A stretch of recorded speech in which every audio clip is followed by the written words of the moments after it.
It started like any other Monday morning. A pile of junk mail sat on the counter. Credit card offers, grocery flyers, a magazine renewal notice. But one envelope stood out. It had the Honda logo in the corner, and it was addressed to my wife, Christina. I opened it while sipping my coffee, expecting another ad about a new model or service plan. But instead, it read in bold red letters, "Important Safety Recall Notice." It said Christina's 2023 Honda Accord, the one her company leased for her, had a manufacturer recall on the passenger airbag system. It urged immediate service and even listed a toll-free number to schedule the repair. I glanced at the clock. 7:15 a.m. Christina had already left for an early client breakfast meeting. Lately, those meetings had become more frequent, almost frantic. I understood demanding schedules. I'm an operations manager at a manufacturing plant. But even I thought her pace was strange. So I decided to call the dealership myself. After going through the endless automated options, a man finally answered. "Honda Service, this is Mike Palmer. How can I help you today?" "Hi, Mike," I said. "I'm calling about a recall notice for a 2023 Accord." I read him the VIN number from the letter. He typed for a few seconds, then said, "Okay, got it here." "And your name, sir?" "Daniel Foster." "It's actually my wife's car. Christina Foster." More typing. Then, a pause. It was short but heavy enough to notice. "Mr. Foster," he said slowly, "I'm showing that this recall service was already completed on this vehicle." "What?" I asked. "When was that?" "My wife didn't mention it. Let me check. November 18th, about 3 weeks ago." I frowned. "Huh. Maybe she forgot to tell me." I was about to hang up when I caught something in his tone. Hesitation. "Was there any issue with the service?" I asked. "No, sir. The service went fine." "It's just—" He trailed off. "Just what?" "Well, sir, I was the advisor that day. I remember it because your wife came in with her husband. At least, that's what I assumed he was." My heart stopped. "I'm sorry, what did you say?" "The gentleman who was with her. He was listed as an alternate contact on the service ticket. I assumed he didn't finish. He didn't have to." My pulse pounded in my ears. "What was his name?" "Hold on," Mike said, typing again. "Here it is, Robert Martinez. Listed as alternate contact for future service notifications." I set my coffee cup down before it slipped from my shaking hands. "Can you tell me anything else about that visit?" I asked quietly. He hesitated again. "Mr. Foster, maybe you should come in and look at the service records yourself. I think this is something you'll want to see in person. I'll be there in 20 minutes. I grabbed my keys and walked out the door.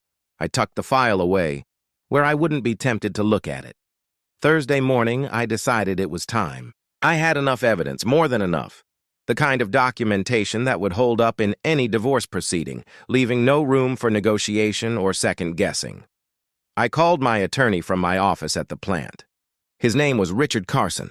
I'd used him years ago for contract review work when we bought the property. He was sharp, experienced, and thorough.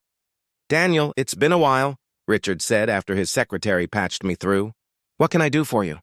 "I need a divorce attorney," I said. "Or a recommendation if you don't handle those." A pause. "I do handle divorce cases, actually. About 30% of my practice." "I'm sorry to hear you're dealing with this. Can you come in today? I have a slot at 3. "I'll be there." I took the afternoon off from the plant, something I rarely did.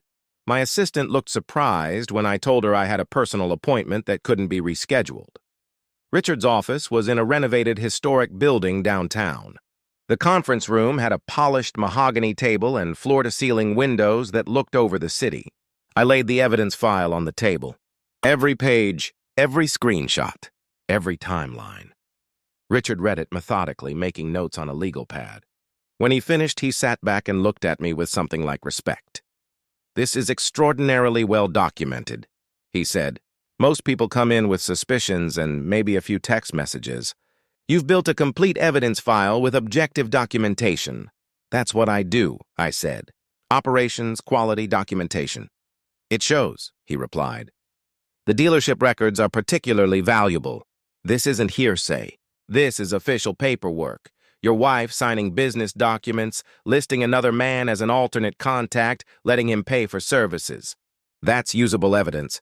"Can we use it in divorce proceedings?" I asked. "Absolutely. Illinois is a no-fault divorce state, so you don't need to prove adultery to file. But this documentation will be extremely valuable in asset division and settlement negotiations. He flipped through the file. The expense reports are interesting too. That could be a separate employment issue with professional consequences for both of them. What do you recommend? I asked. First, we file for divorce. I'll prepare the petition and supporting documentation. We'll seek a favorable division of assets based on the evidence. Second, secure all joint financial accounts and credit cards. Third, document everything from now on, every interaction, every communication. How long does this take? There's a 6-month waiting period in Illinois, but you can negotiate terms during that time. Given your documentation, your wife will likely want to settle quietly rather than have this in public court records. Should I file a complaint with her employer about expense fraud? I asked. That's your call, Richard said. It could impact their careers, especially if the company enforces strict ethics policies. But it's a separate decision from the divorce. He filled out a client intake form. Bring me the basics. I'll have the petition ready for your review by Monday. We spent an hour going through 15 years of marriage. Assets, property, retirement accounts, debts. We built the checklist. We planned the process. When I left his office, I felt oddly calm. The operations manager part of me had taken control. This was another problem to solve, another root cause to isolate and fix. That evening, Christina came home early. Hey, she said, smiling. I escaped work at a reasonable hour for once. That's great. Want me to make dinner? I asked. I was thinking of grilling chicken. That sounds perfect. Let me change. We ate on the back patio, something we hadn't done in months. Christina talked about an upcoming client deal, about quarter-end stress, about the travel. I listened. I asked the right follow-ups. I wondered if she could see the strain behind my eyes, the knowledge tucked in a lawyer's folder downtown. You're quiet tonight, she said. You okay? Just tired, I lied. We had a quality audit at the plant. She reached across the table and squeezed my hand. We should do this more often. Just sit and talk. Her phone buzzed on the table. She glanced at it and something flickered across her face. A micro-expression. Pleasure, anticipation. It had nothing to do with me. She left the phone face down and ignored it. I'll look later, she said. I'm here with you. After dinner, we watched TV. She curled up on the couch, head on my shoulder. For a moment, I felt that old comfort, the one from early in the marriage. She fell asleep. I let her sleep for an hour before gently waking her. Come on, let's get you to bed. She stumbled upstairs. I helped her into bed. She mumbled something that might have been thank you or love you, and was asleep again. 15 years of marriage, 15 years of compromises and shared dreams. All of it suddenly felt fragile, because she had signed dealership paperwork with another man. I went downstairs and opened my laptop. Richard had emailed the draft petition. It was professional, precise, each claim supported by my evidence. I read every page. I made a few formatting notes and sent it back. Monday I would sign. Tuesday, she would be served at work.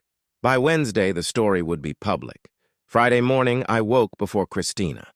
Routine, coffee, the same motions. But I was walking on eggshells, trying to keep things normal for a few more days. She kissed me on the cheek as she passed for coffee. Big day today, she said.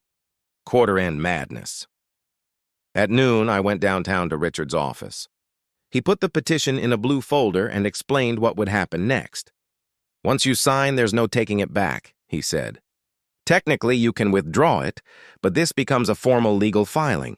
It gets real, I signed. My pen was steady. My voice kept steady, too. I'll file it this afternoon. The process server will deliver on Tuesday morning. One more thing, Richard added. You should stay somewhere else Monday night. When she gets served, she's likely to come home and confront you. It's better if you're not there for the initial reaction. I called a colleague, Brian, and asked if I could crash. He didn't ask questions. Guest room's all yours, man. Beer in the fridge.